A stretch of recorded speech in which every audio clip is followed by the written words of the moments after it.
해와 달과 별을 만드셔서 이 낮과 밤을 주관하게 하셨다, 그렇게 말씀을 했습니다. 여기 큰 광명체는 해를 가리키고 작은 광명체는 달을 가리키는데, 이 해와 달과 별은 우리 가정을 상징하는 그런 말씀입니다. 해는 남성을 가리키고 달은 여성을 가리키고 별들은 자손을 가리키는 그런 말씀입니다. 창세기 15장 5절에 보면은 아브라함을 데리고 밖으로 나가셔서 너 저 별을 좀 세봐라. 앞으로 내 자손이 저렇게 하늘의 별처럼 많게 하겠다. 그렇게 하나님이 약속을 하셨습니다. 창세기 1장 27절 28절에 보면은 하나님이 본래 처음엔 남자만 만드셨는데 창세기 2장 18절에 보면은 남자 혼자 독처하는 것이 외롭고 쓸쓸해서 그 남자를 잠들게 만들고 갈뼈를 빼서 여자를 만들었다, 이제 그랬는데, 왜 하나님이 똑같이 흙을 만들고 흙으로 창세기 2장 7절에는 사람을 흙으로 만들고 그 속에 생기 영혼을 집어넣어서 사람이 됐다 그랬는데, 똑같이 그렇게 안 하시고 남자를 잠들게 만들고 갈뼈를 빼서 여자를 만들었을까? 이것은 서로 사랑하고 살라고. 왜 그런가 하면은 자기 물건, 자기 거에 대해서는 관심이 많은 것처럼 남자가 여자를 사랑하고 살게 하시려고 하나님이 갈뼈를 만들었다, 이제 그렇게들 생각을 하고 있습니다. 그 여자를 가리켜서 옆편내라. 그런데 왜 옆에서 나왔기 때문에, 갈뼈가 옆에서 있기 때문에, 그래서 항상 옆에 있어야 남자가 이제 행복한 거죠. 그런데 남자라고 한 글자, 남자는 어떤 사람이냐? 밭에서 일하는 사람. 그러니까 밭전자 밑에 힘력자예요. 그래서 밭에서 일하는 사람이다. 여자는 어떤 사람이냐? 그러니까 그 집가가 이게 이제 집 안에 있는 여자. 그래서 남자도 하지만 여자도 아내다, 아내. 이제 그렇게들 표현을 이제 하고 있습니다. 그런데 이 남자는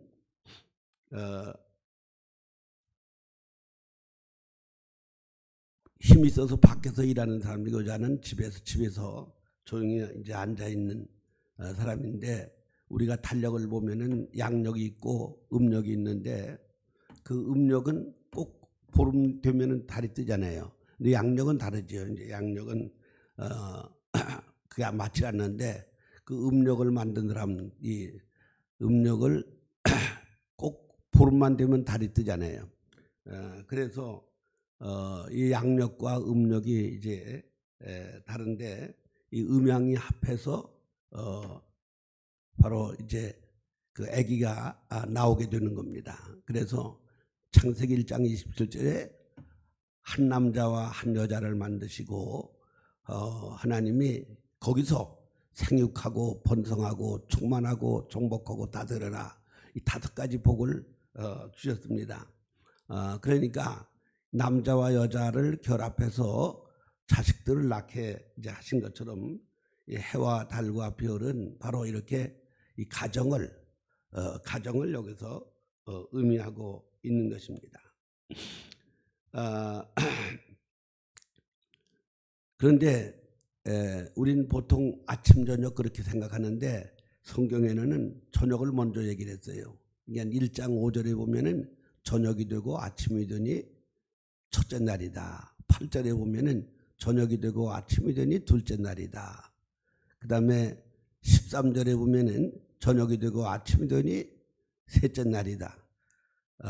19절에는 저녁이 되고 아침이 되니 넷째 날이다. 전부 다 그렇게, 23절에는 저녁이 되고 아침이 되니 5째 날이다. 31절에는 저녁이 되고 아침이 되니 6째 날이다. 전부 다 그렇게 저녁이 되고 아침이 되고, 저녁을 먼저 쓰는 것처럼 이렇게 보통 양음이라고 안 하고 음양이라고 그렇게 이야기를 합니다. 음양. 그러니까 음은 저녁을 말하는 거고 양은 아침, 낮을 가리키는 것인데 이렇게 여성은 이제 음으로 표현하고 남성은 양으로 이제 표현을 했는데 이 음양이 결합을 해야 이제 거기서 자녀가 나오는 것처럼 하나님이 이렇게 남자와 여자를 만드셔서 자녀를 출산케 하고 가정을 이루게 하신 것입니다. 그래서 남자는 밖에 나가서 열심히 일을 하지만 여자는 집을 지키는, 요즘은 뭐 여자들도 이제 다 직장 나가고 다 그러지만은 옛날에는 여자들이 밖에 나가면 안 되는 줄 알았죠. 그래서 이 집안에 있는 여자, 그 편안한, 그래야 편안하다, 이제 그렇게 이야기를 했는데 이 편안한 자가 바로 집안에 있는 여자를 가리키는 거죠. 그 다음에 그 훌륭한 사람이 태어난 걸 비열이 태어났다. 큰 별이 나왔다고. 사람이 죽으면은, 큰 사람이 죽으면은 비열이 하나 없어졌다. 이제 그렇게 비열이 졌다. 이제 그렇게들 많이 이야기를 하고 있는데 민수기 24장 17절에 보면 예수님도 비열로 오신다고 약속을 하셨습니다. 마태복음 2장 3절에 보면은 우리가 저 동방에서 비열을 보고 여기까지 왔다. 그렇게 이야기를 하고 있고 또 9절 10절에 보면은 잃어버린 별을 찾고 동방 박사들이 기뻐하고 기뻐했다. 이제 그렇게 이야기를 하고 있습니다. 이처럼 유명한 사람들, 옛날부터 유명한 사람들은 비열이 태어났다고 그렇게 얘기하고 비열이 없어져 죽었다. 이제 그렇게도 큰 비열이 졌다. 이제 그렇게들 이야기를 하고 있는데 이렇게 자녀들은 이 비열과 같은 것인데 이렇게 비열, 이 유명한 비열, 군대 가서 제일 계급 높은 게 비열을 다는 겁니다. 또 하늘나라에서 알아주는 게 이 비열처럼 빛나게 하신다. 그러니까 이 세상에서 전도를 많이 해가지고 영혼을 구원하는 사람들은 하늘의 비열처럼 빛나게 하실 것이다. 다니엘서 12장 3절에도 그렇게 이야기를 했습니다. 그러니까 땅에서만 별을 알아주는 게 아니라 하늘에서도 별처럼 이제 알아준다. 이제 그런 뜻이 담겨졌는데 이처럼 이 자녀들이 잘 되려면은 어머니 아버지와 또 인자한 어머니 밑에서 자라야 그 아이가 이제 훌륭하게 자랄 수가 있습니다. 자식들이 잘못할 때는 아버지가 매를 가지고 때리고 옆에서 엄마가 대신 맞아주고 이제 그럴 때 거기서 뭘 배우는가 하면 잘못하면 이렇게 혼나는구나. 거기서 공의를 배워요. 공의. 그리고 엄마가 대신 맞아주고 그러면서 사랑을 배우게 되어 있습니다. 그래야 훌륭한 자식이 될 수 있어요. 그러니까 잘못하는 걸 그대로 놔두면 안 되는 거죠. 잘못한 거는 아주 엄하게 때려야 됩니다. 아버지가 없을 때는 엄마가 아버지 역할까지 다 해서 그렇게 엄하게 때리고 다시 그 맞은 거 옛날엔 종아리가 그냥 아주 새빨갛게 그냥 멍이 들도록 때리고 막 그랬잖아요. 옛날에는 선생님들한테 맞는 거 학교 가서 맞는 거 아주 다반사였습니다. 그냥 막 그 종아리를 맞고 종아리가 막 부러지고 막 그러면 다시 나무를 또 그 사람이 맞은 사람이 해다 놔야 되고 이제 그럴 정도로 옛날에는 선생님한테 혼나는 거를 당연하게 생각했어요. 요즘은 그렇게 되면 그냥 부모가 갖다 뭐 고발한다고 그러는데 그렇게 하면 훌륭한 교육이 이루어질 수가 없는 것입니다. 이 매를 맞고 자라야 그게 훌륭한 교육이 이루어지는 거기 때문에 그래서 선생님이 애들 때리면서 가르쳐야 그래야 훌륭한 교육이 될 수가 있고 훌륭한 사람을 길러낼 수가 있는 겁니다. 잘못하는 거 보고도 가만 놔두면 안 되는 것처럼 하나님이 우리가 잘못할 때는 때리기도 하시고 이렇게 매질도 하시는 거죠. 그래서 히브리서 12장 5절 이하에 보면은 징계받는 게 이게 바로 이제 하나님의 사랑이라고 그렇게 이야기를 했습니다.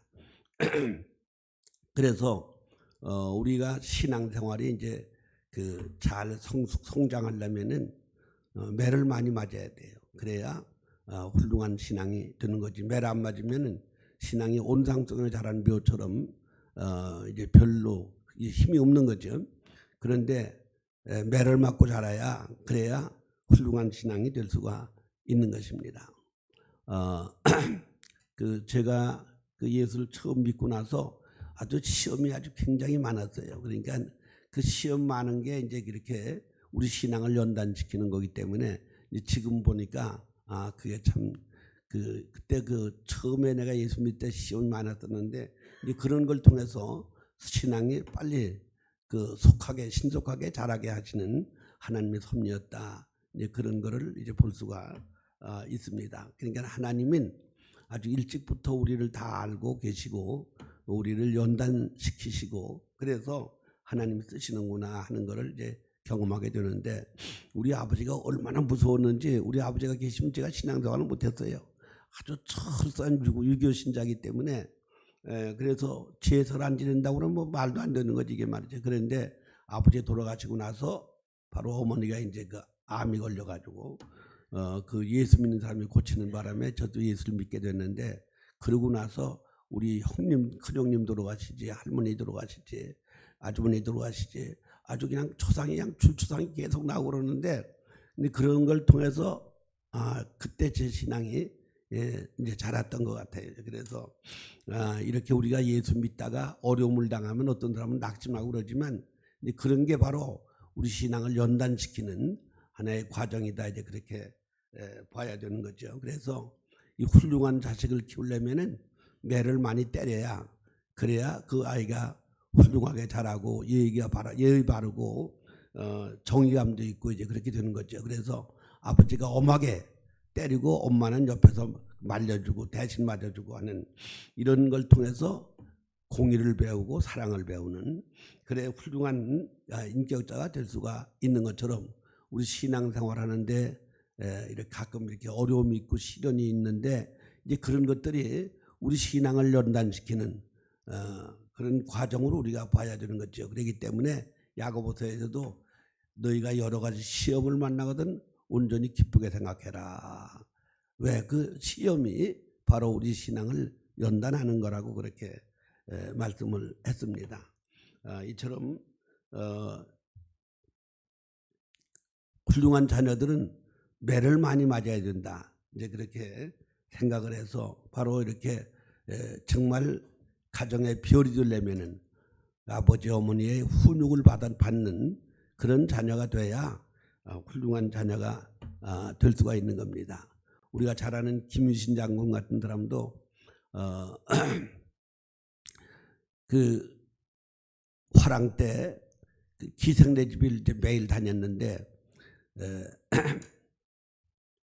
그 어머니가 내가 이 나라가 앞으로 어떻게 될 거냐? 아니 맨날 젊은 놈들이 이렇게 술집이나 다니고 그래가지고 어떻게 되냐? 내가 차라리 죽는 게 낫겠다. 그래서 그 이순신이가 김유신이가 절대 제가 이제 앞으로 술 안 먹겠습니다.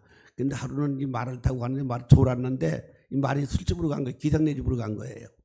근데 거기서 그냥 칼을 빼서 말 목을 치고 그리고 그다음부터 이제 술집을 안 갔다고 하는 거죠. 그래서 이 김유신이가 그렇게 삼국 통일을 하는 훌륭한 사람이 됐다. 이제 그런 얘기입니다. 이처럼 훌륭한 어머니는 이렇게 자식에게 엄한 교육을 시키는 아버지가 없으면은 어머니가 아버지 역할까지 다 해야 되기 때문에 이렇게 매를 대고 해야 훌륭한 자식을 키울 수가 있는 겁니다.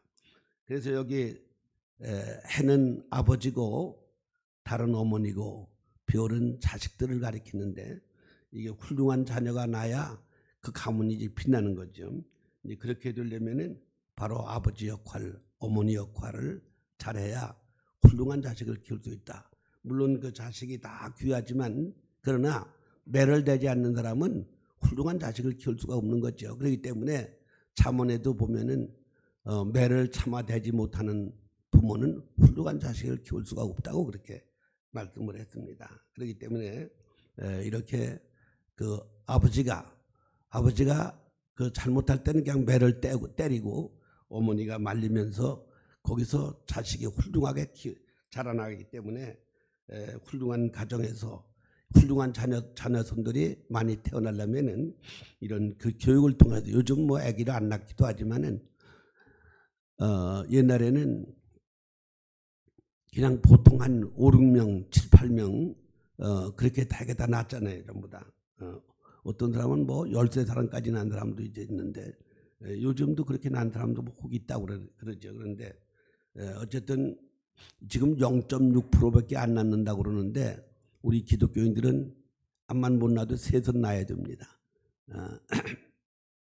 제가 결혼 주례할 때는 꼭 세 사람 낳으라고, 나도 세 사람 낳았으니까, 우리도 그때는 민방위 교육 가면은 아들 딸 가리지 말고 하나만 낳으라고 그럴 텐데, 그럴 때 저들도 이제 세 사람 낳았어요. 그런데 이게 아기를 많이 낳는 게 하나님의 뜻입니다. 하나님이 생육하고 번성하고 충만하라고 그러는데, 요즘 결혼도 안 하려고 그러잖아요. 이건 잘못된 신앙이에요. 결혼을 해서 아기를 많이 낳는 것이 이게 하나님의 뜻이고 하나님이 가르치는 교훈이기 때문에 이 성경보다도 완전한 법은 없습니다. 그래서 이 성경대로 살아야 복을 받는 거예요, 이게 말이죠. 그러니까 성경에 어긋나는 거는 이건 세상 마귀가 유혹을 하는 거기 때문에 우리는 그런 데 귀를 기울이지 말고 하나님이 뭐라고 말씀하시는가, 어떤 일을 당하든지 우리는 이렇게 이 성경에서 무엇이라고 말씀하는가, 이게 이제 그렇게 귀중한 것입니다. 그러면서 해는 남자도 되지만은 해는 또 하나님도 되시는 거죠. 그래서 시편 84편 11절에 보면은 해는 하나님이요, 이제 그런 말씀이 있습니다. 그래서 이 태양은 남성도 되지만은 하나님도 되는 거죠. 그렇기 때문에 빛이 바로 하나님이다. 이 빛의 근원이 태양이잖아요. 그런데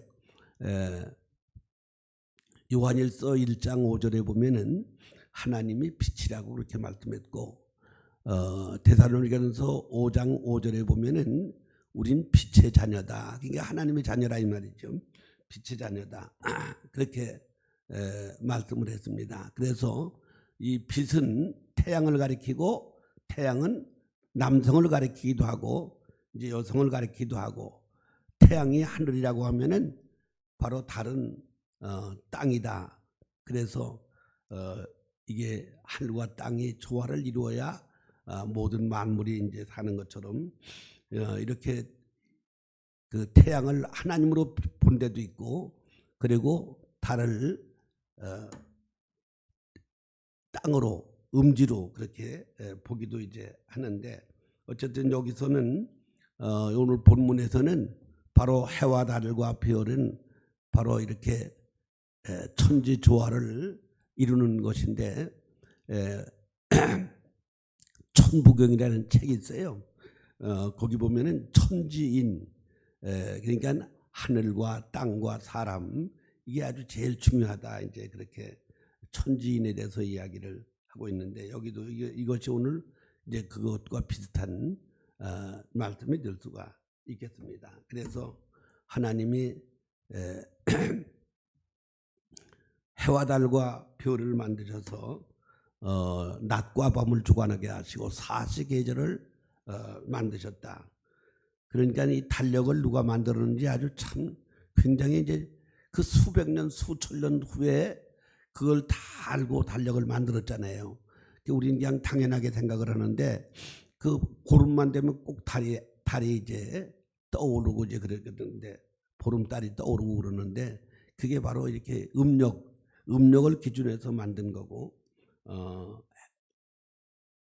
양력은 바로 해를 기준해서 만들었는데, 우리가 2년에 한 번, 5년에 2번씩 윤달이 오잖아요. 그 윤달까지 그렇게 다 그렇게 넣어가지고 그렇게 그 보름날만 되면 아주 화장창 달이 떠오르게 만드는 거, 이제 이런 것들을 보면은 그 옛날 사람들도 이렇게 천기를 분별할 줄 알고, 이제 그런 거를 우리가 볼 때에 참 그 옛날 사람들도 지금 현대인보다도 더 못지않게 정말 그렇게 앞날을 다 점을 치고 이제 그랬던 걸 우리가 알 수가 있습니다. 이 행복한 가정이 되려면은 이렇게 태양 같은 아버지도 될 수 있고 남편도 될 수 있고 또 달 같은 어머니 또 아내가 있어야 되고 별처럼 빛나는 자손들이 있어야 그래야 이제 그 행복한 가정이 될 수가 있는 거죠. 이제 그러기 위해서는 이 신앙의 유산을 물려주는 부모들이 돼야 그래야 훌륭한 자녀가 될 수가 있습니다. 우리가 하나님을 잘 섬기는 신앙을 심어주면은 불행해질래야 불행해질 수가 없는 거예요, 이게 말이죠. 그래서 죄를 질 수가 없으니까 이 불행은 죄 때문에 불행이 오는 거잖아요. 그래서 우리가 이 하나님 말씀대로 살게 만들고 하나님 제일주의 신앙을 길러주면은 죄를 질 수가 없어요. 그러니까 죄와 상관이 없으면은 우리 인간이 행복한 거죠. 그렇기 때문에 우리는 수천억 재산을 물려주는 것보다도 신앙 유산을 물려주는 그런 믿음의 조상으로 사는 거, 그게 이제 귀중한 것입니다. 그리고 특별히 이 자녀 교육에 있어서는 아버지보다도 여자들이 이제 그렇게 귀중한 건데, 그러니까 맹자가 그 처음에 장터에 살았는데 맨날 장터 왜 노릇하라고 그래서 저 조용한 데 간다고 저 산 옆에 갔는데 맨날 그 상해가 다니니까 또 우넘자 찾고 이래서 할 수 없이 서당 옆으로 갔더니 그때부터 맹자가 공부하기 시작을 했다. 맹모 삼천이 이렇게 유명한 것처럼 이렇게 훌륭한 사람은 다 훌륭한 어머니가, 물론 아버지도 훌륭해야 되지만은 어머니가 훌륭해야 그래야 자식들이 훌륭해질 수가 있는 것입니다. 그래서 이 신앙 훈련, 가정에서 신앙 교육을 통해서 자손들이 별처럼 빛나는 사람이 되어야 되기 때문에 우리 믿음의 가정들은 특별히 어머니가 이 아이들에게 신앙을 심어줘야 되기 때문에, 그래서 어머니가 그렇게 역할이 그렇게 중요한 것입니다. 어머나 아버지도 계시지만은 인자한 어머니가 있어서 그 아이들을 신앙 훈련을 시키는 그런 가정이 돼야 훌륭한 자손들이 태어날 수 있어요. 그러니까 우리가 자식을 낳는 것도 중요하지만은 어떻게 기르느냐 하는 게 이제 중요한 것인데, 거기 있어서는 어머니 역할이 그렇게 크다. 또 이제 어머니는 늘 집에 있잖아요. 아버지는 밖에 나가 있고 그러니까 그 아이들을 데리고 훈련을 시키는 거, 이게 바로 이제 어머니 역할이기 때문에 우리 믿는 사람들은 특별히 이렇게 자녀손들을 신앙으로 잘 지도를 해야 그 아이들이 세계 속에 빛나는 그런 훌륭한 사람이 될 수가 있는 겁니다. 신명기 28장 1절에 보면은 이 하나님 말씀을 듣고 지키고 행하기만 하면은 세계 모든 민족에 뛰어나게 하시겠다. 우리가 잘 아는 대로 그 유대인들, 이스라엘 사람들이 그렇게 위대한 것은 어려서부터 성경을 배우고 가르치기 때문에 신명기 6장 4절로 9절에 보면은 이스라엘아 들어라. 너희는 마음을 다하고 성품을 다하고 뜻을 다해서 하나님을 사랑하고 앉았든지 누웠든지 길을 가든지 이 말씀을 강론에 가리켜라. 그래야 세계 속에 빛나는 훌륭한 사람이 되고 나가도 복받고 들어가도 복받고 축산물 농산물 몸의 소생을 다 복을 주겠다. 이게 하나님의 약속의 말씀입니다. 그래서 이 자녀들을 신앙으로 양육하는 것은 아버지보다도 어머니 역할이 더 크기 때문에 이렇게 신앙의 유산을 물려주는 그런 믿음의 조상이 돼서 자손들이 잘 되고 행복한 가정, 정말 별들이 많이 충만한 그런 그 가정들이 되기를 주님의 이름으로 축원합니다. 기도하겠습니다.